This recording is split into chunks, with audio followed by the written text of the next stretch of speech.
እሺ ቃል ይሰማሻል? ይሰማኛል ይሰማል። እሺ ሻሃዳ ለመያዝ ወስነሻል? የምለውን ቃል አብረሽ በተልሽ በይ። እሺ አሽሀዱ አሽሀዱ አሽሀዱ አሳቱን አሽሀዱ አሽሀዱ አላ አላ ኢላሃ ኢለላህ ኢላላህ። በቆሻሻ ውሃ መታጠብ ጥሩ ነው ጥሩ አይደለም? የሚፈስ ውሃ ላይ ከሆነ ችግር የለውም። ውሃ ለሁለት ይከፈላል። ተማር። የሚፈስ አይደለም የተጠራቀመ ነው። አንዴ አዳምጠኝ። እንደ ብዛቱና እንደ መጠኑ ይታያል። ግን አላብራራለህ ነው። እሺ እንደ ብዛቱና እንደ መጠኑ ከሆነ ለምሳሌ ውስጡ የሞቱ ውሾች ካሉ ነግር እኮ ነው ቆሻሻውን። ቆይ አንዴ ረጋ በል እንጂ ቀስ በል። ስለ ንጽህና የማውራት ሞራል የለህም ሲጀመር። ምክንያቱም ክርስቲያን ነህ። ኢየሱስ ክርስቶስ ታጥባችሁ ብሎ ወይም ታጠቡ ብሎ ያስተማረበት አንድ ጥቅስ የለም። ሞራሉ የለህም። ግን ላብራራለህ። እሺ አሽሀዱ አሽሀዱ አላ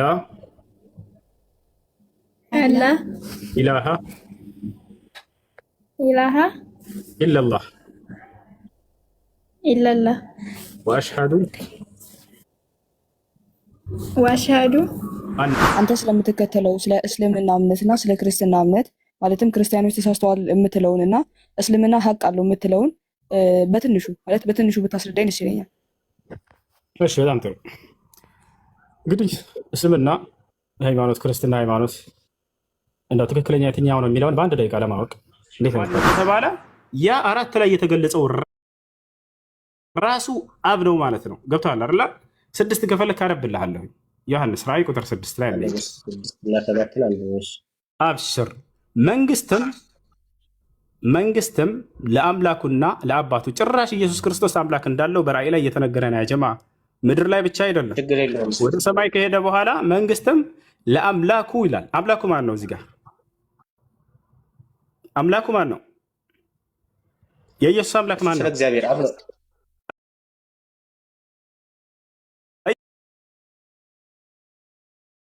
እዚህ ጋር አምላክ የተባለው ያው እዚህ ጋር ከላይ ራሱ አምላክ ማን እንደሆነ አስቀምጦታል። አምላክ የተባለው እዚህ ጋር ማን ነው? አብ ነው።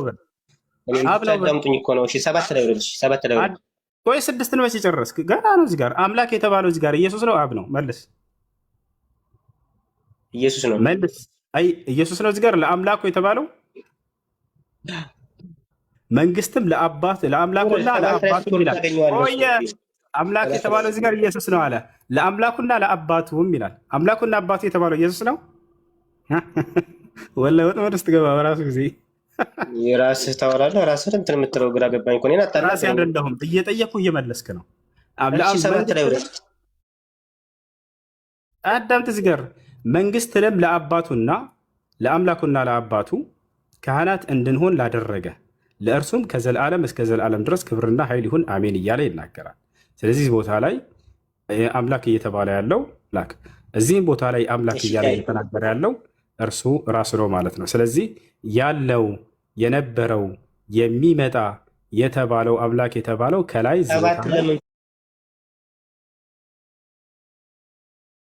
ቦታ ላይ ከ4 ጀምረን ስናይ ካለው ከነበረው ከሚመጣው ብሎ ተናገረ። 8ም ላይ እዛው ላይ ያለው የነበረው የሚመጣው አለ።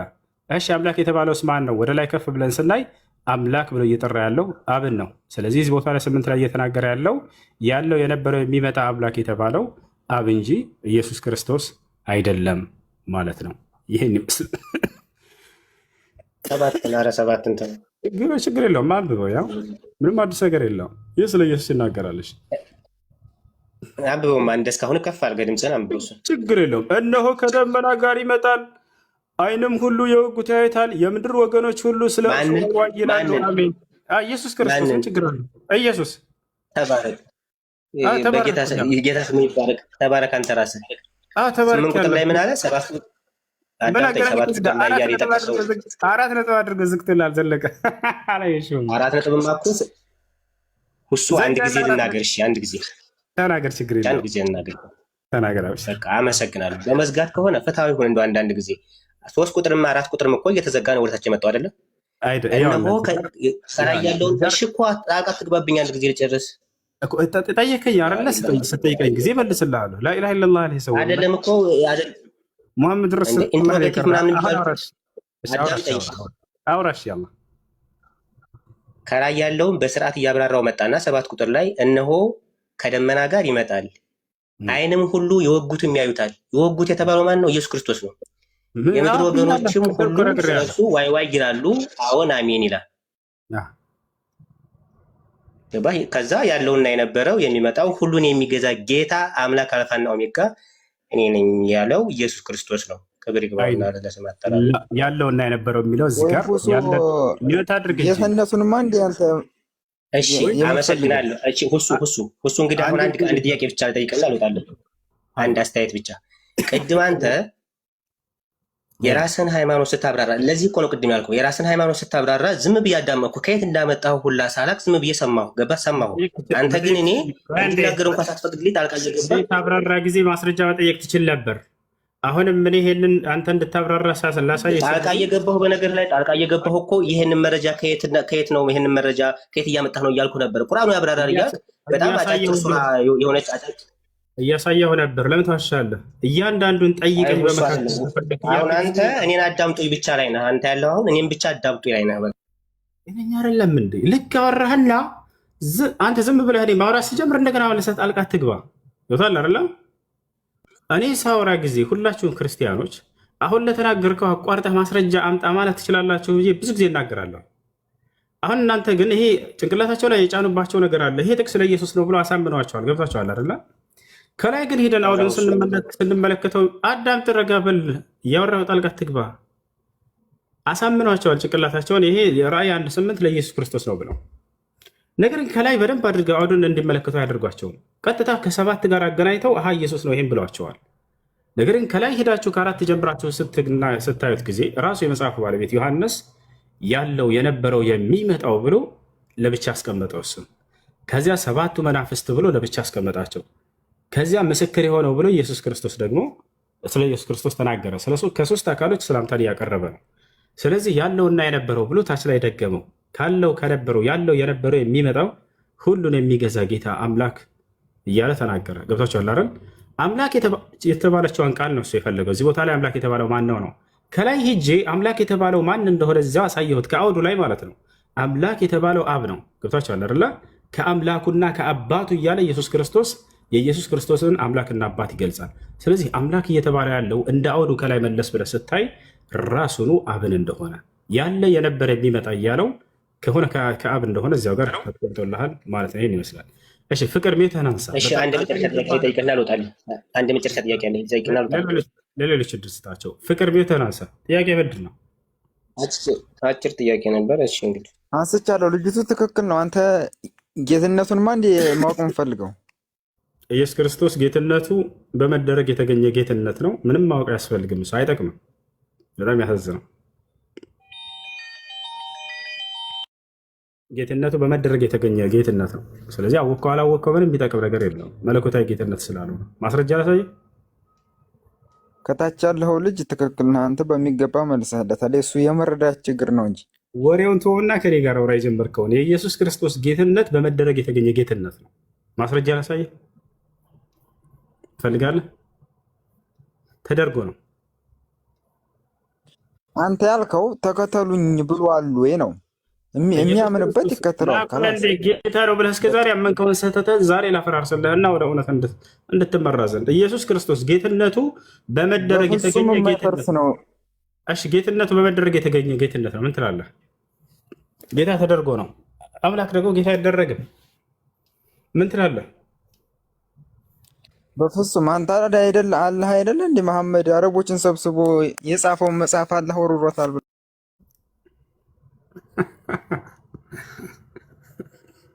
እሺ ከላይ ሰላም እንዴት ነሽ? ኮሜንት ላይ እንዳትናገር። ወአለይኩም ሰላም። ኮሜንት ላይ ሰላም ነው ሁሱ? ደህና ነኝ አልሐምዱሊላህ። የምለውን ቃል አብረሽ የተከተልሽ በይ። እሺ አሽሀዱ አሽሀዱ አላ الله إله إله إلا الله إلا الله وأشهد وأشهد أن أن محمدا محمدا رسول الله رسول الله إن شاء الله ከዚህ በኋላ ሙስሊም ሆነ ሻላ አሁን ያልሽው ቃል የሻሃዳ ቃል ወይም የምስክር ቃል ይባላል። ሰዎች ወደ እስልምና ሲገቡ ጊዜ የሚሰጡት የምስክር ቃል ነው። ትርጉሙ ምን ማለት ነው ከተባለ አሽሀዱ አን ላ ኢላሃ ኢለላህ ማለት እነሆ ከአላህ በስተቀር በእውነት የሚመለክ ሌላ አምላክ የለም ብዬ መሰክራለሁ ማለት ሲሆን ወአሽሀዱ አነ ሙሐመድን ረሱሉላህ ማለት ደግሞ ሙሐመድም የአላህ መልእክተኛና ነቢይ ናቸው ብዬ መሰክራለሁ ማለት ነው። ይህ ነው አንድ ሰው ወደ እስልምና ሲገባ ጊዜ በየሁሉም ነቢያት ዘመን በዚህ የምስክር ቃል ነበር የሚገቡት። የአንዱን አምላክ የአላህን አምላክነት ይመሰክሩና እንዲሁም በዘመኑ ያለውን መልእክተኛና ነቢይ እንደ መልእክተኛ እንደ ነቢይ ይመሰክራሉ። ለምሳሌ በመሲሁ በዒሳ ዘመን ሰዎች ወደ እስልምና ሲገቡ ጊዜ ላኢላሃ ኢለላህ ዒሳ ረሱሉላህ በሚል አላህ በስተቀር በእውነት የሚመለክ አምላክ የለም፣ ዒሳ ወይንም መሲሁ ደግሞ የአላህ መልእክተኛ ነው ተብሎ ይመሰክራሉ። ይህ ነው። እሺ አንድ ሰው እስልምናን በመቀበሉ ምን ያገኛል ወደሚለው እንምጣ። አንድ ሰው እስልምናን በመቀበሉ በተቀበልበት ቀን ያለፈ ኃጢአቱ ሁሉ ይማርለታል። አምላክ አላህ ሱብሓነሁ ወተዓላ ይህን አስመልክቶ በቁርአን ላይ ሲናገር ሱረቱል አንፋል ላይ ቁል ሊለዚነ ከፈሩ ኢየንተሁ ይግፈር ለሁም ማ ቀድ ሰለፍ ወኢየዑዱ ፈቀድ መደት ሱነቱል አወሊን ይላል።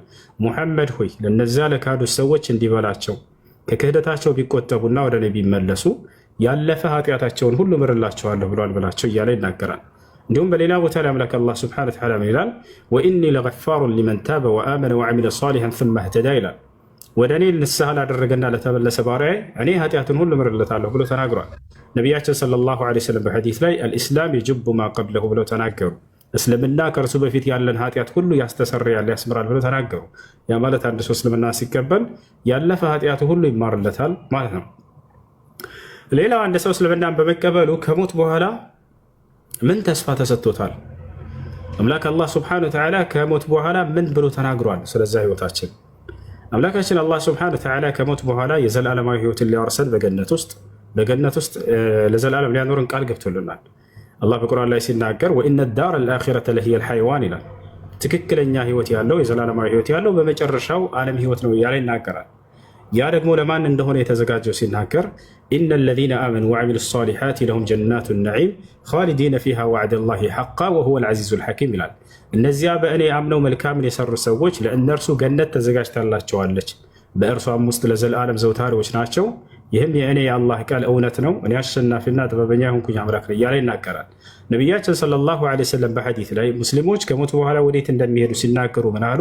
ቃለ ነቢዩ ሰለላሁ ዐለይሂ ወሰለም አልጀነቱ ላ የድኹሉሃ ኢላ ነፍሱ ሙስሊማ፣ ገነትን ሙስሊም ነፍስ እንጂ ሌላ ማንም አይገባባትም እያሉ ተናገሩ ማለት ነው። ይህን ይመስላል። እሺ አንድ ሰው እስልምናን ከተቀበለ በኋላ ምን ማድረግ አለበት ወደሚለው ስንመጣ ለዚህ ላመኑና ለመሰከረው ለአንዱ አምላክ ለአላህ ሱብሓነሁ ወተዓላ መስገድ ይጀምራል። ለእርሱ ብቻ አምልኮ መስራትን መገዛትን ይጀምራል። ያም ሻወር ይወስዳል፣ ንጹህ ልብስ ይለብሳል። ስለ ሶላት አሰጋገድ በመማር በቀን 5 ጊዜ የግዴታ የሆኑ ሶላቶችን ይሰግዳል ማለት ነው። ሙስሊም ነች እህትሽ፣ ስለ ሶላት አሰጋገድ ታስተምርሻለች። ቀላል ነው። ወደ አደራረግ ታስተምርሻለች። ሶላት መስገድን ከእርሷ ጋር ጀምሪ። እሺ ጀዛከላሁ ኸይር። ወኢያኩም። እሺ ጥያቄ ያለ ይቀጥል።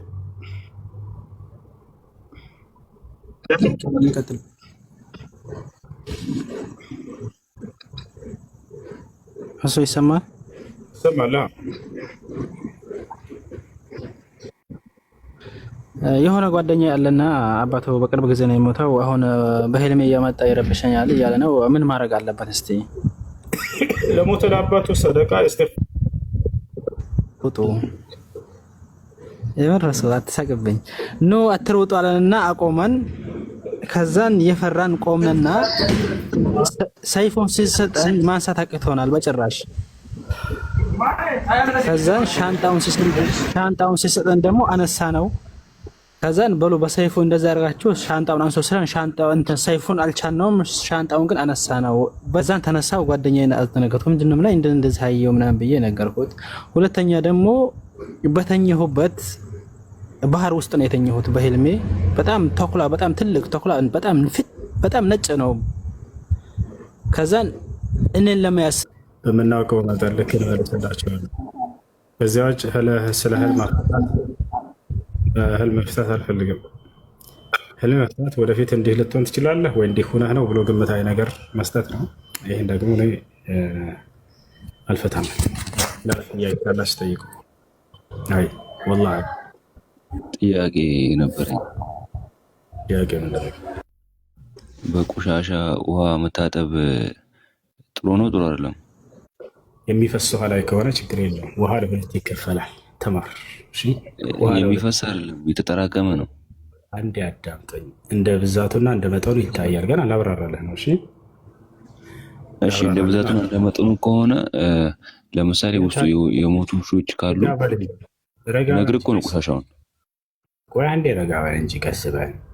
ስለ ንጽህና የማውራት ሞራል የለህም ሲጀመር። ምክንያቱም ክርስቲያን ነህ። ኢየሱስ ክርስቶስ ታጥባችሁ ብሎ ወይንም ታጠቡ ብሎ ያስተማረበት አንዲት ጥቅስ የለም። ሞራሉ የለህም። ግን ላብራራለህ ስለ ስምና ስለጠየቅ። እሺ ቦታውን አወቀው ግን? አዎ ኢየሱስ ክርስቶስ ታጥበው ሳይበሉ ሰዎች እንዲረዳ አነጻጽሬ ነው መልስልህ። አዳምጥ። አዳምጥ። ቦታውን አወቅሽው? አዳምጥ ልመልስልህ ነው። እሺ አውጣ እና አሳየን። ችግር የለውም። አክፈት። ትልቁ ላይ ነው። ካሜራ አይከፍትም ግን ቦታውን አውቀዋለሁ እኔ። ሌላ ስልክ ይዣለሁ። ክፈት። ይዘዋል ስልክ ክፈት። አይከፍትም ቪዲዮ ግን እንትኑ ምዕራፉ አለኝ። ችግር የለውም። አንብብልን። እሺ ምዕራፉ ስንት ነው መሰላችሁ? ሱናን አቢ ዳውድ 67 ላይ ነው ያለው። ሱናን አቢ ዳውድ 67 ላይ ቁጥር 67 አይደለ? እሺ በጉድጓድ ውስጥ አንብበው። እያነበብክ ተርጉምልን። ተርጉማለሁ። አንዴ ማን የሚያወጣለት? እንትና ፒኬት ትችላለህ? ምን ማውጣት ነው ኡስታዝ? አንዴ ቁጥሩን ንገረውና ያወጣልህ እና እያነበበ ይተርጉምልን።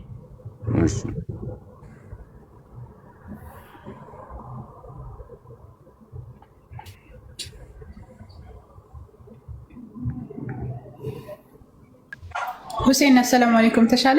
ወአለይኩም ሰላም። እየተሻለ ነው።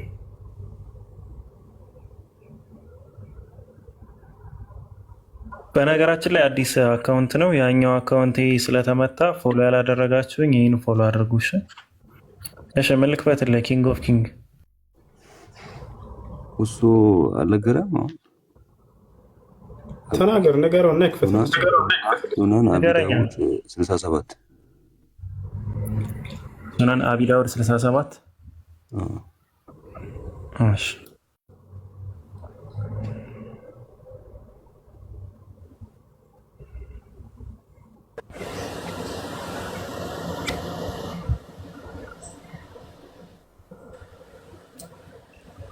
ሁሱ ከይቅርታ ጋር እስከሚያወጣ ድረስ የሆነ ጥያቄ ልጠይቅህ። እኔ ሰለምቴ ነኝ እና ግን በሃይማኖቴ በጣም ደካማ ነኝ። በፊት ጎበዝ ነበርኩ፣ አሁን ላይ በጣም ሰነፍ ያለው። የቂራት ግሩፕ ምናምን ካላችሁ ብታስገቡን፣ ያኔ ብታግዙ። ዛህራን ፎሎ አድርጋትና ስትነግርሻለች። እሺ ፎሎ አድርጊሻለሁ እና በውስጥ መልሽልኝ እና የሰለመችውን ልጅ አንቺ ማነው? እሺ አሁን እያነበብኩ ተርጉምልን። እሺ አይ ኪንግ ኦፍ ኪንግ ይሰማል? እሺ አንብብና ተርጉምልን። ያው አውጥቶልሃል።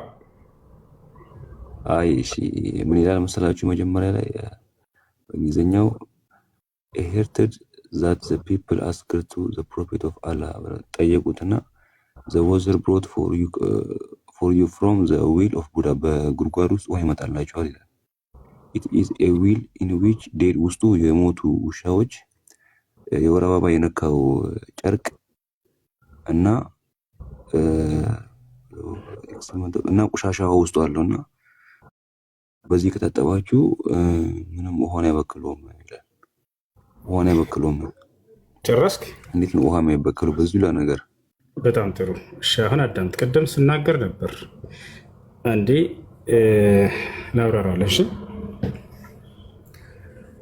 ውሃ እንደ መጠኑ ይሆናል። ጥቂት ውሃ ከሆነች ያ ነገር በዛ ውስጥ ተጥሎ ሊበክለው የሚችል ከሆነ አዎ ይበከላል።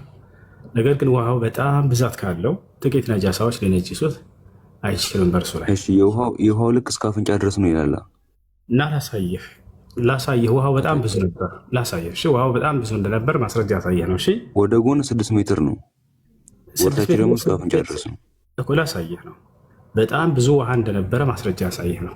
ምንም ተጽዕኖ ሊያደርግ የማይችልበት መጠን ያክል እንደሆነ። እሺ አሁን ላሳየህ። ሐዲሱ ያውና እዚህ ጋር أنه قيل لرسول الله صلى الله عليه وسلم أنا أتوضأ من بئر بضاعة وهي بئر يطرح فيها ولا مرجع غير الله له شيء الحيض ولحم الكلاب والنتن فقال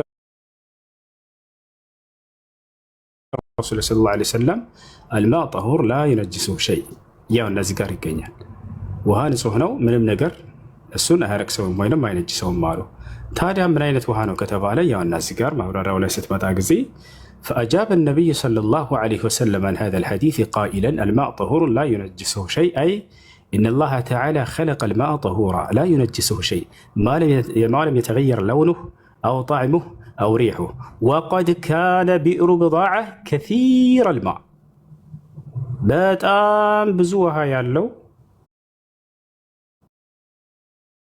ካልከኝ እኮ እዛ ላይ የሚለው ብዛት ያላቸው ውሾች ናቸው የሚገልጸው።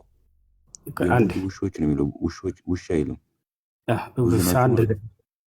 ብዙ ናቸው የሚለውን አይደለም። ስለ አረበኛ ቋንቋ አታውቅም ይታል አይደለ? ስለ አረበኛ ቋንቋ እንግሊዝኛ አለ እኮ በእንግሊዝኛ ነው። ወደ ችግር የለውም ውሾች ተብሎ ይገለጻል። ነገር ግን ብዙ ነው ማለት ነው። ጥልቀቱ ነው ላሳየህ ነው። ወዴት ማትሄድ ያው እና ውሃው ብዙ እንደሆነ ላሳየህ ነው። ያው ማስረጃ ሲመጣ ጊዜ ላብለበ ይብላል። ለመረዳት ሞክር ቢያንስ። ከዚህ በፊትም ይህን ጥያቄ ይዘህ መተህ ነበር። ሌላ ተሻሻለም ከፍ አትልም። ምን አዳምጥ እዚህ ጋር ነቢዩ ሰለላሁ ዐለይሂ ወሰለም በዚህ ጥያቄ ውሃ ንጹህ ነው፣ ምንም ነገር እርኩስ ሊያደርገው አይችልም በማለት መልስ ሰጥተዋል። ይህ ማለት ሁሉን ቻይ የሆነው አምላክ አላህ ሱብሓነሁ ወተዓላ ውሃ ንጹህ አድርጎ ፈጥሮታል ማለት ነው እና ቀለሙ ወይ ጣዕሙ ወይ ሽታው ካልተቀየረ በስተቀር ምንም ነገር እርኩስ ሊያደርገው አይችልም ማለት ነው። አዳምጥ። የቡድሃ ወይንም ደግሞ ቡድሃ ብሎ ተርጉሞታል። የጉድጓዷ ስም ነው። ጉድጓድ በውስጡ የተጣለው ነገር ያልተነካ ብዙ ውሃ ነበረው፣ በጣም ብዙ ውሃ ነበረው እያለ የተናገረ ነው። ስለዚህ ውሃው ብዙ የነበረ የውሃ አይነት ነው።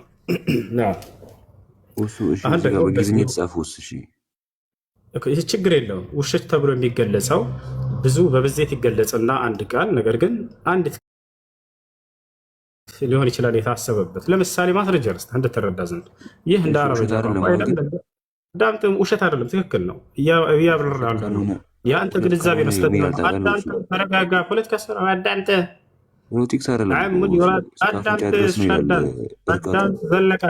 አዳምጥ። ዓሙን ዩራዱ ቢሂ ልኹሱስ የሚባል ቃዒዳ አለ እንደ ኡሱልይን ገብቶሃል አይደለ? ዓሙን ዩራዱ ቢሂ ልኹሱስ ቃሉ ብዜት ይመስላል ስታየው፣ የታሰበበት ግን አንድ ግለሰብ ነው፣ አንድ ነገር ነው። እንደ ምሳሌ ከቁርአን ማስረጃ ልስጥህ እንድትረዳ ዘንድ። ስታየው ለብዜት የታሰበ ይመስላል፣ ነገር ግን የታሰበው አንድ ግለሰብ ነው። ቆይ ወርድ ማለት ለአንተ ምንድን ነው? ሌንግዝና ወርድ ወደ ማትጅ አንድ አዳምጥ። እሺ አሁን ውሾቹ ብዙ ናቸው የሚለውን ላስረዳህ፣ እንደተሳሳትክ ማለት ነው። የታሰበው ቃሉ ለብዜት ይመስላል፣ ነገር ግን የታሰበው አንድ ነው። እሺ ይሄን ደግሞ ከቃዒዳ መጣሁልህ። እንደና ፊል ኢስላም ዓሙን ዩራዱ ቢሂ ልኹሱስ የሚባል ቃዒዳ አለ። ንግግሩ የብዜት ሆኖ ሳለ የተፈለገው ግን አንድ ነገር እንደሆነ የሚያሳይ ህግ ማለት ነው። ይህ ከቁርአንም ማስረጃ አንስቼ ልሰጠህ ነው። ለምሳሌ ወደ መርየም ዓለይሃ ሰላም ስለመጣው መልአክ አላህ ሱብሓነሁ ወተዓላ ሲናገር በሱራ አሊ ዕምራን ላይ ምን ይላል? ወኢዝ ቃለት ልመላኢከቱ ያ መርየም ኢነላሃ ዩበሽሩኪ። ወደ መርየም ጋር ዓለይሃ ሰላም የመጣው ማን ነው? ያ ጀማዓ መላእክቶች እያለ እየገለጸ ነው። መላእክቶች የሚለው ለነጠላ ነው ለብዜት? ከላይ ስናየው ምን ይመስላል? ብዙ ይመስላል አይደለ? መላእክቶችም ለማርያም ባሉ ጊዜ ይላል አላህ ሱብሓነሁ ወተዓላ። መላእክቶች የሚለው ለነጠላ ነው ለብዜት? ኪንግ ኦፍ ኪንግ አንዴ በለስ እስኪ። መላእክቶች ካለማ በብዛት ናቸው፣ ብዙ ናቸው። አይዋ ነገር ግን ለብዜት ተነግሮ የታሰበው ግን ስለ አንድ ግለሰብ ነው። ይህን አላህ ስብሐነሁ ወተዓላ ሲፈታው በሱራ መርየም ላይ ወደ እርሷ የመጣው መልአክ አንድ መልአክ እንደሆነ ይገልጽልናል። አየህ አይደለ? ቃሉ ለብዜት ተጠቀመው ማለት የግዴታ ሁልጊዜ ብዙ ነገሮች ናቸው ማለት አይደለም። ነገር ግን አሙን ዩራዱ ቢሂል ኹሱስ ቃሉ ብዜትን ተነግሮበት የታሰበው ግን ነጠላና አንድ መሆኑን የሚያሳይ ነው። ገብቶሃል አይደለ? በዚያ ላይ ትንታኔው ላይ ቀጥታ ስትገባ ጊዜ ውሃው በጣም ብዙ የሆነ ተጽዕኖ ሊያደርግበት ሊችል የማይችል የሆነ የውሃ አይነት ነው ተብሎ ተቀጥቷል። በጣም ብዙ ነው አይልም እኮ እሱ ይላል። ያሳየው ነው ያው እንደሚል ታውቃለህ፣ ወርዱ 6 ክንድ ነበረ ነው የሚለው።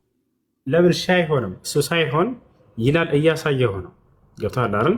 ውሃው በጣም ብዙ ስለሆነ የፈለገ ነገር ነጃሳ ነገር ቢወድቅበት ተጽዕኖ ሊያደርግበት እስከማይችል ድረስ የሆነ ብዙ ውሃ ነበር እያለ እየተናገረ ነው። አሁን ጨረስን። ኢየሱስ ክርስቶስ ታጠቡ ብሎ ያስተማረበት አንድ ጥቅስ አለ የለም መጽሐፍ ቅዱስ ላይ ስለ ንጽህና? ያላ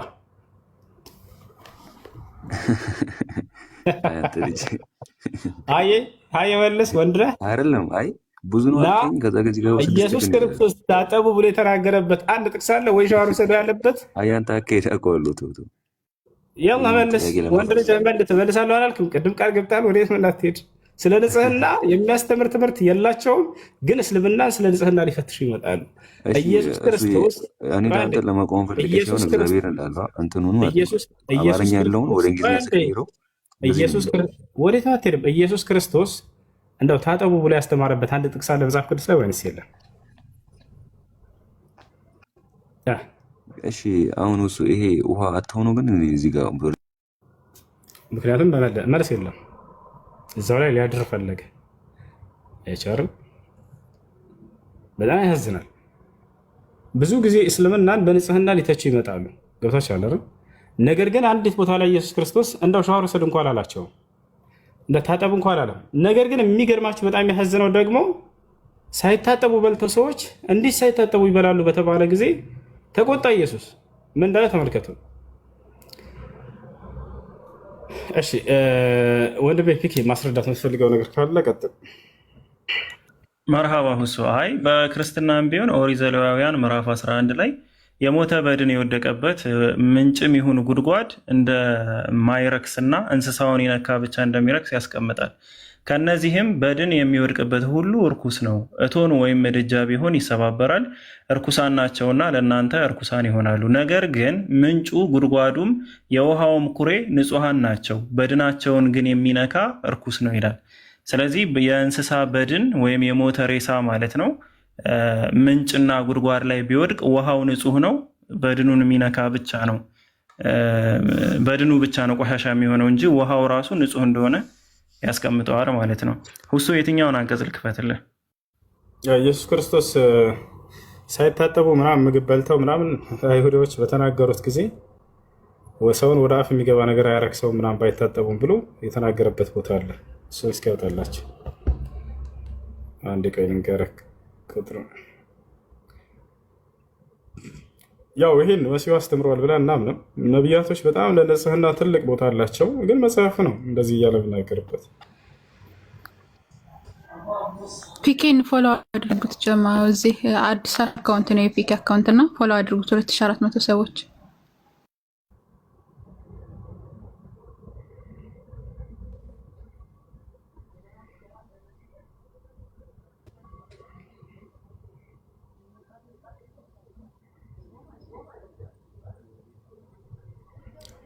እሺ እሺ እሺ እሺ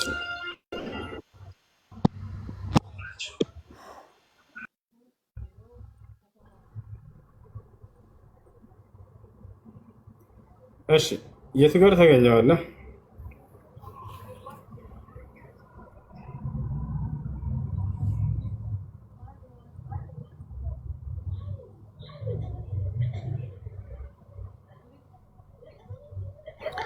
ወደ አፍ የሚገባ የሚለውን ማቴዎስ 15:11 ላይ ነው ያገኙት። በቃ እንደዚያ ነው። ለማንኛውም ሳይታጠቡ በልተው ያንን ኢየሱስ ክርስቶስ ሳይታጠብ በመብላቱ ያነወሩበት ቦታ አይገኝም። እሺ ማርቆስ 7:5 ላይም አለ። ስንት ላይ ያልሽኝ? ምዕራፍ 7 ከቁጥር 5 ማርቆስ 7:5 ላይ እዚህ ቦታ ላይ ይገኛል። ፈሪሳውያንና ምዕራፍ 7 ከአንድ ጀምሮ ፈሪሳውያን ወገን ከኢየሩሳሌም የመጡት ወደ እርሱ ተሰበሰቡ። ከደቀ መዛሙርቱም አንዳንድ በርኩስ ማለት ባልታጠበ እጅ እንጀራ ሲበሉ አዩ ይላል። ያና እዚህ ጋር ማርቆስ ይሰማል። ከአንድ ጀምረህ ስታነበው ጊዜ ከአንድ ጀምረህ አድርገው ምን ይላል? ይሰማል። ፈሪሳውያንና ከጻፎች ወገን ከኢየሩሳሌም የመጡ ወደ እርሱ ተሰበሰቡ፣ ወደ ኢየሱስ ክርስቶስ ማለት ነው። ከደቀ መዛሙርቱም አንዳንድ በእርኩስ ማለትም ባልታጠበ እጅ እንጀራ ሲበሉ አዩ። እንግዲህ ሳይታጠቡ የክርስቶስ ሐዋርያቶች ሲበሉ ተመለከቱ አይሁዶች። ፈሪሳውያንና አይሁድም ሁሉ የሽማግሎችን ወግ ሲጠብቁ እጃቸውን ደህና አድርገው ሳይታጠቡ አይበሉምና ከገበያ ተመልሰው ካልታጠቡ አይበሉም። ጽዋንም ማድጋንም የናስ ዕቃንም አልጋንም እንደማጠብ ሌላ ነገር ሊጠብቁት የተቀበሉት ብዙ አለ። ፈሪሳውያንም ጻፎችም ደቀ መዛሙርትህ እንደ ሽማግሌዎች ወግ ስለምን አይሄዱም? ነገር ግን እጃቸውን ሳይታጠቡ እንጀራ ይበላሉ ብለው ጠየቁት። እንዲህ ሳይታጠቡ እጃቸውን እንጀራ ይበላሉ ብለው በጠየቁት ጊዜ ክርስቶስን ምን እንደሚላቸው እንመልከት። እርሱ ግን እንዲህ አላቸው፣ ኢሳይያስ ስለ እናንተ ስለ ግብዞች ይህ ሕዝብ በከንፈሩ ያከብረኛል፣ ልቡ ግን ከእኔ በጣም የራቀ ነው አለ። የሰውም ስርዓት የሆነ ትምህርት እያስተማሩ በከንቱ ያመልኩኛል ብሎ እንደተጻፈ። ከዚያ በኋላ መጨረሻ ላይ ምን ነበር ያላቸው? የእግዚአብሔርን ትእዛዝ ትታችሁ ጽዋንም ማድጋንም እንደማጠብ የሰውን ወግ ተጠብቃላችሁ፣ ይህንም የመሰለ ብዙ ነገር ታደርጋላችሁ እያለ ተናገራቸው። እንዲህም አላቸው፣ ወጋቸውን ትጠብቁ ዘንድ የእግዚአብሔርን ትእዛዝ እጅግ ንቃችኋል። ሙሴ አባትህና እናትህን አክብር፣ ደግሞ አባቱን ወይም እናቱን የሰደበ ፈጽሞ ይሙት ብሏል። እናንተ ግን ትላላችሁ፣ ሰው አባቱን ወይም እናቱን ከእኔ የምትጠብቅበት ነገር ሁሉ ቁርባን ማለት መባ ነው ቢል ለአባቱና ለእናቱ ምንም ሊያደርግ ወደፊት አትፈቅዱለትም። ባስተላለፋችሁትም ወግ የእግዚአብሔርን ቃል ትሽራላችሁ፣ እንደዚሁም ይህን የሚመስል ብዙ ነገር ታደርጋላችሁ። ደግሞ ሕዝቡን ጠርቶ ሁላችሁ እኔን ስሙ፣ አስተውሉ። ከሰውም የሚወጡት ሰውን የሚያረክሱ ናቸው እንጂ ከሰው ውጭ የሚገባስ ሊያረክሰው የሚችል ምንም ነገር የለም። የሚሰማ ጆሮ ያለው ቢኖር ይስማላቸው ይላል። እንግዲህ እነዚህ ሰዎች አልታጠቡም እያሉ ሲበሉ እየጠየቁት ነበር። ይህ ሊያረክሳቸው አይችልም ባለመታጠባቸው እያለ ኢየሱስ ክርስቶስ ይነግራቸዋል ማለት ነው። እና ሳይታጠቡ መብላት እንዴት ነው ያጀማ? ሳይታጠቡ እንዴት ይበላሉ ብለው እነዚህ አይሁዶች እየጠየቁ ነው። ስለዚህ ስለ ንጽህና እከሳለሁ ያለ ሰው ኢስላምን ይሄን ጥቅስ አንብቦ ከሆነ በጣም ሸብ ነው የሚይዘው፣ በጣም ሸብ ነው የሚይዘው። ጌታቸው ነቢያችን ሰለላሁ ዐለይሂ ወሰለም ስለ ትጥበት ያስተምራሉ። ሰው ከመብላቱ በፊት መታጠብ እንዳለበት፣ በአምላኩ ስም መጀመር እንዳለበት፣ በልቶ ከጨረሰ አምላኩን ማመስገን እንዳለበት።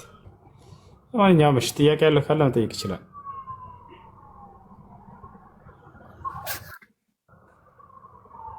ሰላም ሁሱ፣ እንዴት ነው?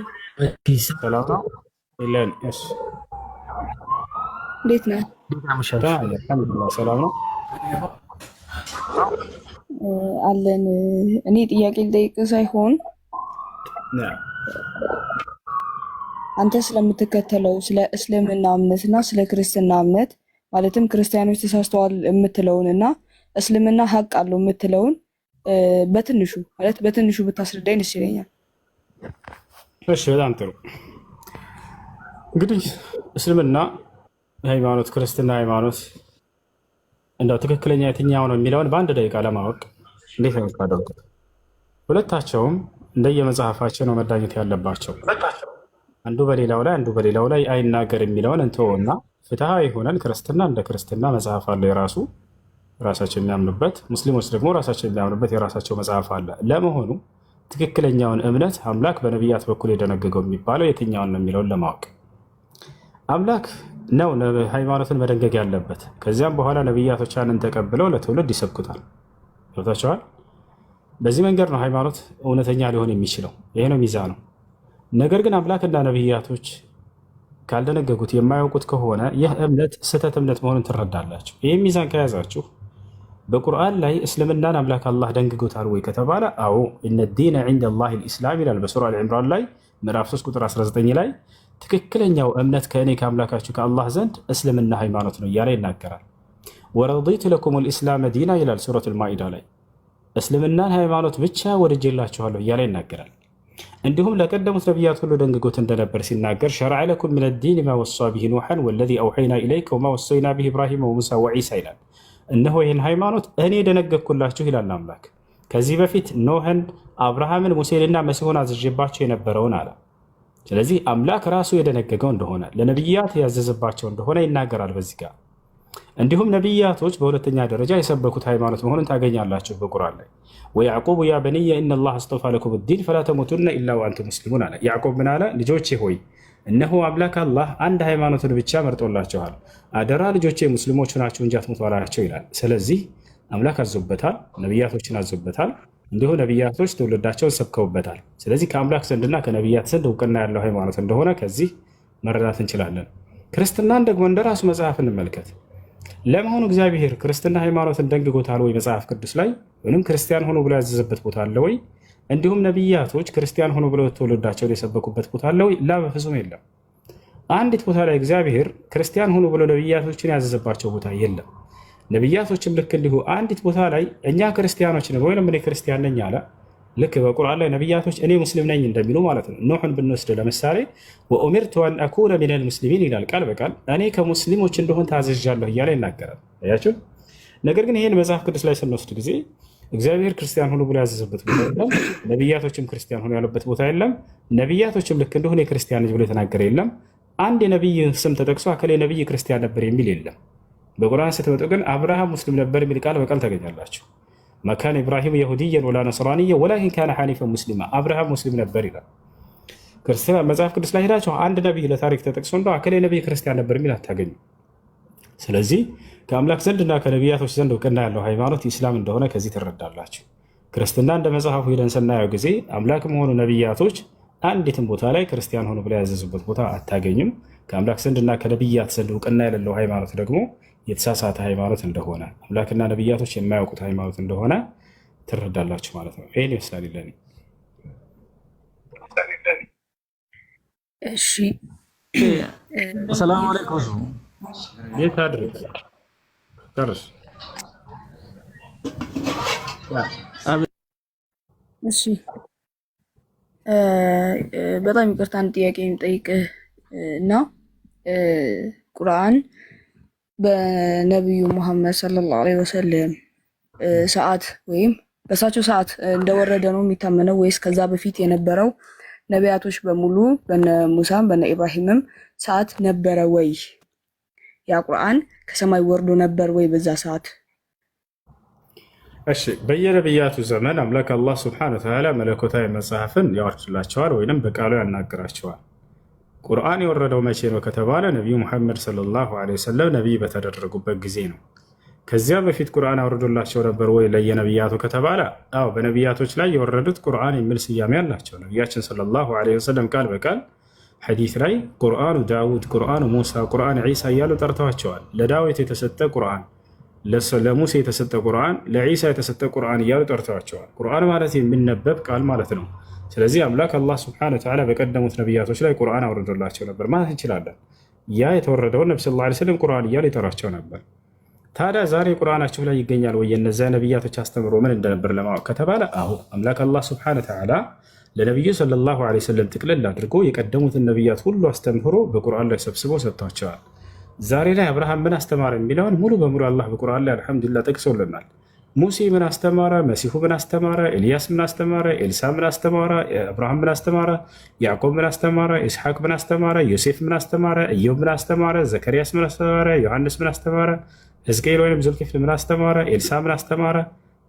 እንዳለ የሁላቸው ነቢያቶች ትምህርት አላህ ሱብሓነሁ ወተዓላ ጥቅልል አድርጎ አንተ ደግሞ የመጨረሻ ዘመን ነብይ ነህና የሁላቸውንም አስተምሮ ያው ብሎ ሰጥቷቸዋል።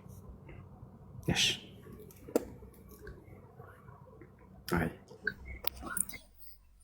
ይሰማል? አዎ ይሰማል። ይሰማል? አዎ ጥያቄ ይሰማል። ነበረኝ። ጥያቄሽ ምንድን ነው? እኔ ሙስሊም ነኝና ዛሬ ጎረቤት ክርስትና ነበረ። እሺ አንድ ግቢ ውስጥ የተከራየንበት ማለት ነው። እውነት ነው። እሺ እና ማለት ስራ ምናምን ያው ግዴታ ነው በሚል ግዴታ ነው ስለ ያው እኛ ኃጢአት እንደሆነ ለእኛ እንትን እንደማይል እያወቅኩኝ ስራ አሰራሁኝ። ነገር ግን አልበላም። እኔ ቆይቻለሁ ካቆምኩኝ አልበላም። ምክንያቱም ፈጣሪ መካድ ስለሆነ ብዬ ምግቡን አልበላሁም። እና ግን ባለቤቶቹ እንዴ በቃ ርቀሽ ባትሄጂ ችግር የለውም፣ ርቀሽ መሄዱ ማለት ጥሩ አይደለም፣ ሂደን እኛም አንበላም፣ ግን እዚህ ከሆነ እንበላለን፣ ምን ችግር አለው ምናምን ነገር ብለው እነሱ በሉ፣ እኔ አልበላሁም። እና ይሄ ርቆ መሄድ ግቢ ውስጥ አንድ ላይ ጉርብትና የሚለው ልዩነት አለው። እሺ እዛው ላይ ስራ አግዘሻል ወይንስ ምንድን ነው ያልሽው? ምን ሰራሽ? አግዣለሁ ሁሉን ስራ፣ ግን ምግብ ምንም ነገር የምትባል እንደዚች አልቀመስኩም። እሺ አሁን አዳምጪሽ። እሺ እንግዲህ ክርስትና ብሎ ማለት ይህ ልጅ የሚያስጠምቁበት ጊዜ ነው። ነቢያችን ሰለላሁ ዐለይሂ ወሰለም ሐዲስ ላይ ሲናገሩ ምን አሉ? ማ ሚን መውሉድን ኢላ ወዩለዱ ዐለል ፊጥራ ፈአበዋሁ ዩሀውዳኒሂ አው ዩነስራኒሂ አው ዩመጅሳኒሂ አሉ። ማንም የሚወለድ ህፃን ልጅ የለም በተፈጥሮ እምነቱ ላይ ተደርጎ የሚወለድ ቢሆን እንጂ አለ። ማለት ኢስላም ተደርጎ የሚወለድ ቢሆን እንጂ። ከዚያ በኋላ ግን ወላጆቹ ክርስቲያኖች ከሆኑ ወደ ክርስትና ያስጠምቁታል፣ አይሁዶች ከሆኑ ወደ አይሁድነት፣ ሌላም የእምነት ባለቤት ከሆኑ ወላጆቹ ወዳሉበት እምነት ያስጠምቁታል አሉ። ይሄ ልጅ አምላክ አላህ ሱብሓነሁ ወተዓላ የፈጠረበት የተፈጥሮ እምነቱ አለ ኢስላም። ያንን እያስቀየሩበት ነው። አላህ በቁርአን ላይ ይሄን ይናገራል። ሱረቱ ሩም ምዕራፍ 30 ቁጥር 30 ላይ ሲናገር ምን ይላል? ፈአቂም ወጅሀከ ሊዲን ሐኒፋ ፊጥረተላሂ አለቲ ፈጠረ ናሰ ዐለይሃ ላ ተብዲለ ሊኸልቂላሂ ዛሊከ ዲኑል ቀይም ወላኪነ አክሰረ ናስ ላ ያዕለሙን አለ። የሰው ልጆች ሆይ እንም ሰዎች ሆይ አለ ፊታችሁን ለቀጥተኛው ሃይማኖት ለእስልምና ብቻ አዙሩ፣ ወደ ሌላ ሃይማኖቶች አታዙሩ ካለ በኋላ ይህም ሃይማኖት እኔ አምላካቸው አላህ ሰውን ሁሉ ስፈጥራቸው ጊዜ የፈጠርኩባቸው የተፈጥሮ ሃይማኖታቸው ሲሆን አለ። ላ ተብዲለ ሊኸልቂላህ አለ። የአላህን ፍጥረታቶች እምነታቸውን መቀየር አይቻልም፣ አትቀይሩባቸው እያለ እየከለከለ ነው። እነዚህ ደግሞ ምን ያደርጋሉ? ያን የተወለደውን ልጅ እምነቱን ይቀይሩባቸዋል። አላህ ስብሐነሁ ወተዓላ በከለከለው ነገር ላይ እምነቱን አትቀይሩ እያለ የከለከለበትን ነገር አንቺ ሄደሽ በዚህ ነገር ላይ አገሽ። ይሄ በኃጢአት ላይ ከማገዝ ይቆጠራል፣ በክህደት ላይ ከማገዝ ይቆጠራል። አምላክ አላህ ወተዓወኑ ዐለል ቢሪ ወተቅዋ ወላ ተዓወኑ ዐለል ኢስሚ ወልዑድዋን አለ። በመልካም ስራ ላይና አላህን በመፍራት ላይ ተባበሩ፣ በኃጢአት ላይና አላህን በማመፅ ላይ አትተባበሩ አለ። ይህ ነው። ይህን ህፃን ልጅ እምነቱን በመቀየር ትልቅ ክህደት በእርሱ ላይ እየተሰራበት ነው። ያለ ፍላጎቱ ያለ ፈቃዱ እምነቱ እየተቀየረበት ነው። ስለዚህ የዛን አንቺ በዚያ ነገር ላይ እያገሽ ነው፣ ኃጢአት ላይ የተባበርሽው። በዚህ ስናገር ጊዜ ይሄንን እንደው ክርስቲያኖችን በሙሉ በሙሉ ማገዝ አይቻልም ወይ በህይወታቸው ጉዳይ ላይ? ላ እንደዛ እያልን አይደለም። እምነትን በተመለከተና አምልኮ በተመለከተ ነገር ነው እንጂ የማይታገዘው። ምክንያቱም እነዚያ ክህደት ናቸው ብለን ስለምናምን። ነገር ግን ምድራዊ ህይወታቸውን በተመለከተ እንድታግዟቸው ችግር የለውም። ጉርብትና የሌላ እምነት ተከታዮች ጉርብትናቸውን መቀጠል ግድ ይላል። ከተራበ ማብላት፣ ከተጠማ ማጠጣት ትችላላችሁ። ከተራበ ማነው ከተቸገረ መርዳት፣ ከታመመ ማሳከም። ገብታችኋል? ሰው ሲሞትባቸው ጊዜ ሄዳችሁ እነርሱን ማጽናናት፣ ሲታመሙ ጊዜ ሄዳችሁ መጠየቅ ችግር የለውም። አላህ በቁርአን ላይ ሲናገር ላ የንሃኩም አላሁ ዐን ለዚነ ለም ዩቃቲሉኩም ፊዲን ወለም ዩኽሪጁኩም ሚን ዲያሪኩም አንተበሩሁም ወቱቅሲጡ ኢለይሂም ኢነላሃ ዩሒቡል ሙቅሲጢን አለ። እነዚያ በእምነታቸው እኔ መልካም ሰሪዎችን ወዳቸዋለሁ ብሎ ውዴታውን ሁሉ እንደሚያጎናጽፍ ይህ ስራ ይገልጻል። ስለዚህ አንድ ክርስቲያን ተርቦ ብታገኙ አብሉት፣ ተጠምቶ ብታገኙ አጠጡት። እናንተ ጠግባችሁ እርሱ ተርቦ እያደረ ይህን ካደረጋችሁ እምነታችሁ ጎደሎ ነው። ነቢያችን ሰለላሁ ዐለይሂ ወሰለም ሐዲስ ላይ ሲናገሩ ምን አሉ? ለይሰ ልሙእሚኑ ለዚ የቢቱ ሸብዓንን ወጃሩሁ ጃኢዕ አሉ። ጎረቤቱ እንደተራበ እያወቀ ለራሱ ጠግቦ ያደረ ይሄ ትክክለኛ ሙስሊም አይደለም አሉ። ጎረቤቱ ብለው ነው ያስቀምጡት። አማኝ መሆን አለበት አላሉም። የግዴታ ጎረቤት እስከሆነ ድረስ የሌላ እምነት ተከታይም ቢሆን እርሱና ልጆቹ እየተራቡ አንተና ልጆችህ ጠግበህ ካደርክ ትክክለኛ አማኝ አይደለም። ካለህ አካፍለው ከእርሱ ብቻህን አትብላ። ነቢያችን ሰለላሁ ዐለይሂ ወሰለም ሐዲስ ላይ ሲናገሩ ምን አሉ? ጣዓሙ ልዋሒድ የክፊ ልልኢስነይን ወጣዓሙ ልኢስነይን የክፊ ልልአርበዓ ወጣዓሙ ልአርበዓ የክፊ ልሰማንያ። የአንድ ሰው ምግብ ለሁለት ሰው ይበቃል፣ የሁለት ሰው ምግብ ለአራት ሰው ይበቃል፣ የአራት ሰው ምግብ ለስምንት ሰው ይበቃልና ከሌሎች ጋር አካፍላችሁ ብሉ እያሉ ተናግረዋል። ያችሁ የሌላ እምነት ተከታይ ሲታመሙ ሂዶ መጠየቅ ይቻላል ወይ? አዎ ይቻላል፣ ችግር የለውም። ማስረጃ ነቢያችን ሰለላሁ ዐለይሂ ወሰለም በሐዲስ ላይ የሆነ አይሁድ ወጣት ልጅ ታሞ ሂደው ጠይቀውታል። በነቢያችን ሰለላሁ ዐለይሂ ወሰለም ጊዜ አንድ አይሁድ ነበር። ምን ያክል ቅን እንደሆኑ የተገለጸ አድርግ አድርግ በነቢያችን ሰለላሁ ዐለይሂ ወሰለም ጊዜ አንድ አይሁድ በጣም ይወዳቸዋል፣ ያገለግላቸዋል። አይሁድ ነው፣ አማኝ አይደለም። ያ ጀማ በመልካም ስብዕናቸው ነቢዩ ሰለላሁ ዐለይሂ ወሰለም በጣም ይወዳቸዋል፣ ያገለግላቸዋል። ሰፈር ላይ ማለት ነው። ወጣት አይሁድ ነው። ከእርሳቸው ምስልምናን ይሰማል፣ ያዳምጥ ነበረ።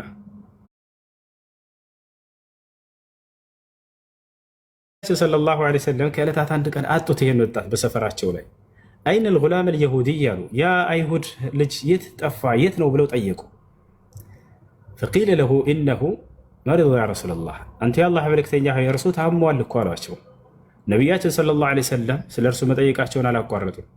የት ነው ቤቱ አሳዩኝ ሄጄ ልጠይቀዋል። የታመመን ሰው መጠየቅ ይቻላል፣ የሌላ እምነት ተከታይም ቢሆን ተመልከቱ። ነቢያችን ሰለላሁ ዐለይሂ ወሰለም ነገሯቸው። ሄዱ በእግራቸው ነቢ ሰለላሁ ዐለይሂ ወሰለም እቤት ሄዱና ቆረቆሮ አስፈቀዱ። ሳተው ልጅቱ መርከቡ ላይ ነው ያለችው፣ ወንዝ ውስጥ ነው ያለው። አትሳባት ሁሱ ቀጥሩ። እሺ ቃል ይሰማሻል?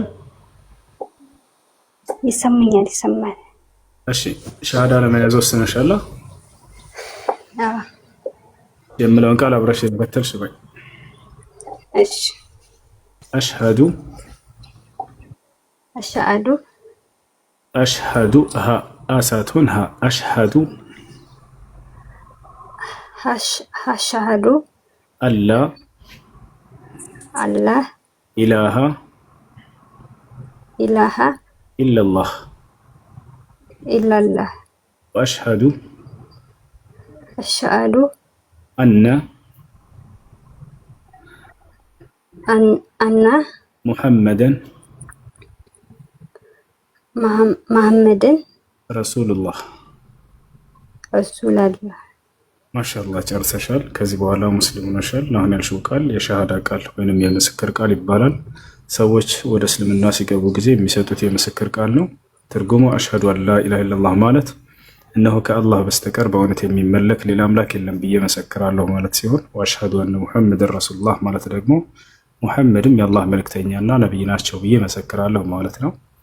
ከዚህ በኋላ ሙስሊም ሆነሻል። አንድ ሰው እስልምና ሲቀበል ምን ያገኛል ወደሚለው ስንመጣ በሰለመበት ቀን ያለፈ ኃጢአቱ ሁሉ ይማርለታል። አላህም በቁርአን ሲናገር ቁል ሊለዚነ ከፈሩ ኢየንተሁ ይግፈር ለሁም ማ ቀድ ሰለፍ ይላል። ሙሐመድ ሆይ ለእነዚያ ለካዱ ሰዎች ከክህደታቸው ከተቆጠቡና ወደ እኔ ከተመለሱ ያለፈ ኃጢአታቸው ሁሉ ይማርላቸዋል እያለ ይናገራል።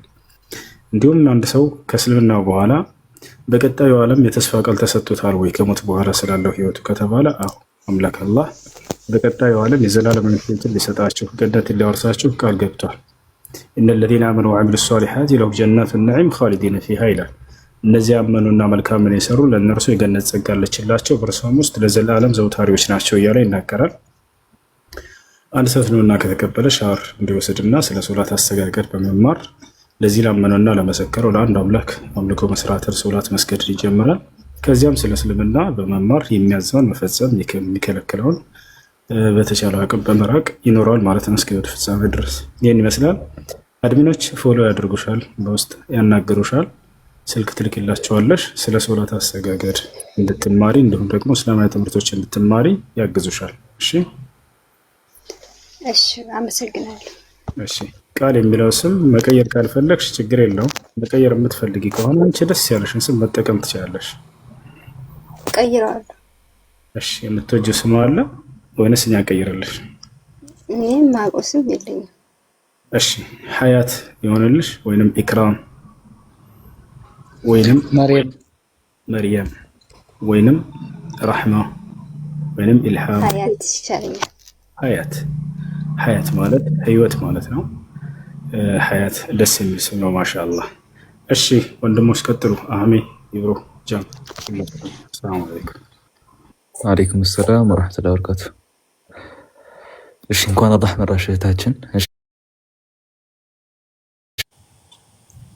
ቃይ ስትመጣ ዚክራ እናገናኛታለን። ችግር ስራ ሆነ ይሆናል። አህመድ ቀጥል። መርሃባ። እሺ እሺ ዳት ያለ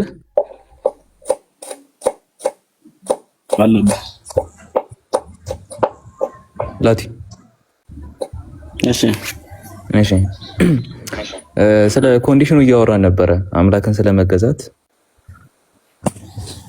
አምላክ አንተ የማመንህን ብቻ ነው በቃ የሚጠብቀው ከአንተ እያልከኝ ነበረ። እና እኔ ደግሞ አንድ ኮንዲሽን ልጨምርልህ። እሺ አንብበው እስኪ ምን ይላል ይታያል?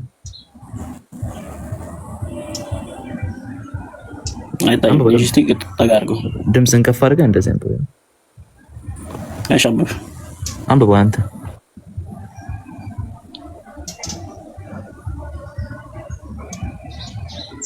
ላቲ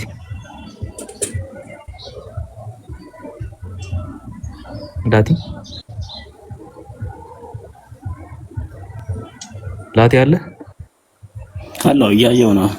እስቲ ድምፅን ከፍ አድርገህ አንብብላቸው። እግዚአብሔር ቃል አነበብኩ። በቃ እሺ ምን አይሽ ይዛለ ምንድን ነው የሚለው እንኳን አንተ ምሳሌ 23 አይደለ? ለሁሉም አንብብላቸው።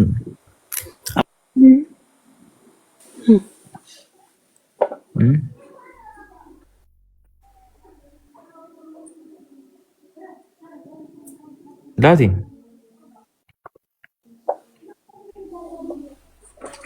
እስቲ አንድ ኮንዲሽን ለምሳሌ እኛ ጋር በቃ ኢነ አላህ ላ የንዙሩ ኢላ ሱወሪኩም አላህ ወደ መልካችሁ አይመለከትም፣ ወላ ኢላ አጅሳዲኩም ወደ ሰውነታችሁም አይመለከትም። ሰውነታችሁን እንዲሆነ ሰውነታችሁን ባይብል ላይ ያለው ሀተታ ማለት ነው። በፈጣሪ ስም በቃ በጣም ብዙ ነገር ቼክ የምትደረግ የእግዚአብሔር ጉባኤ ላይ ለመግባት በቃ በጣም ብዙ ቼክ ይደረግ።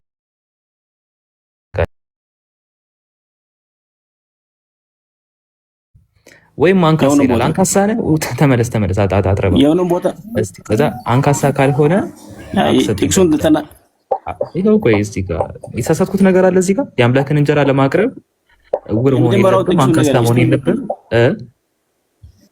የመጀመሪያውን ጥቅሱን ምን ነበር? ኦሪት ዘሌዋውያን ምዕራፍ 21 ቁጥር 16 መጀመሪያ የከፈትከው ወይ እሱ ላይ እንመጣለን። እሱ በፋይናል ስቴጅ ነው። በአንድ ግዛ አዳም አይደለም መጀመሪያ የከፈትከውን አውጣውንም። እሺ ይኸው ዘዳግም 23ን ክፈተው። ታነበዋለህ? የማንበብ ዓላማ አለህ ነው? ይኸው አንብበው። አንብበው አንብበው። የእግዚአብሔር ቃል ምንም የሚያሳፍር ነገር ዘዳግም ነው። አዎ ዘዳግም 23 አንብበው። ወይ በቃ እሺ አራም እሺ እኔ ልቀጥልላችሁ። እዛ ኦሪት ዘሌዋውያን 21 ላይ ቼክ ትደረጋላችሁ። ከ16 ጀምሮ ስትመለከቱ በቃ የአምላኩን እንጀራ ያቀርብ ዘንድ እነዚህ ነገሮች ይሟሉ አይደል? ምንድን ናቸው? አንደኛ ዕውር መሆን የለብም፣ አንካሳ መሆን የለብም፣ አፍንጫ ደፍጣጣ መሆን የለብም፣ ትርፍ አካል ሊኖርህ አይገባም። እግረ ሰባራ ከሆንክ፣ እጀ ሰባራ ከሆንክ፣ ጎባጣ ከሆንክ፣ ድንክ ከሆንክ፣ አይነ መጭማጫ፣ እከካም፣ ቋቁቻም፣ ጃንደረባ፣ ነውረኛ ከሆንክ በቃ አንተ ሰው የርሰው የአምላክን እንጀራ ስለማቅረብ የሚባል ነገር እርሰው ትመለሳለህ። ሂድ ምናምን የምትባል ወጣቻል። ግን እነዚህን ሁሉ ማለት ነው በቃ አንድ ሰው አስቡት። በቃ ሰውየው ዕውር አይደለም፣ አንካሳ አይደለም፣ አፍንጫ ደፍጣጣ አይደለም፣ ትርፍ አካል የለውም፣ እጀ ሰባራ አይደለም፣ እግረ ሰባራ አይደለም፣ ጎባጣ አይደለም፣ ድንክ አይደለም፣ አይነ መጭማጫ አይደለም፣ እከካም አይደለም፣ ቋቁቻም አይደለም፣ ጃንደረባ አይደለም፣ ነውረኛ አይደለም።